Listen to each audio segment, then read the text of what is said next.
بسم اللہ۔ آج کی دعا ہے اللہم انی اعوذ بک من زوال نعمتک وتحول عافیتک وفجاءت نقمتک وجمیع سخطک۔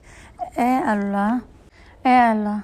میں تیری پناہ چاہتی ہوں نعمت کے زائل ہو جانے سے، اور تیری عافیت کے منتقل ہو جانے سے، اور تیری گرفت کے اچانک آ جانے سے، اور تیری ہر قسم کی ناراضگی سے۔ یہ بہترین دعا ہے، اس کو ہم سب یاد کر لیں۔ اللہ سبحانہ وتعالی نے ہمیں اتنی نعمتیں دی ہوئی ہیں اور ہم اس کا شکر بھی نہیں ادا کر سکتے، تو اس کی بہت زیادہ شکر ادا کرتے رہیں، اور پتہ نہیں ہوتا کہ کب کوئی نعمت چھن جائے،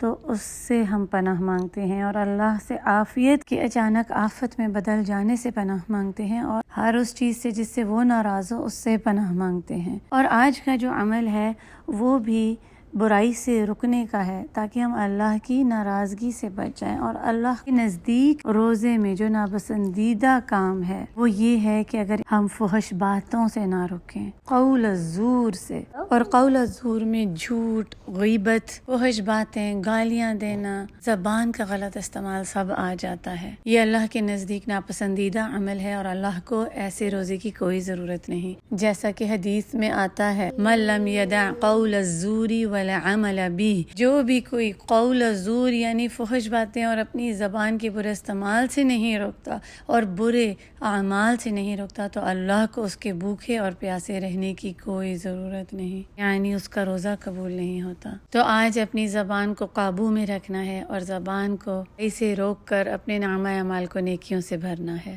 اور اللہ کو راضی کرنے والے کام کرنے ہیں۔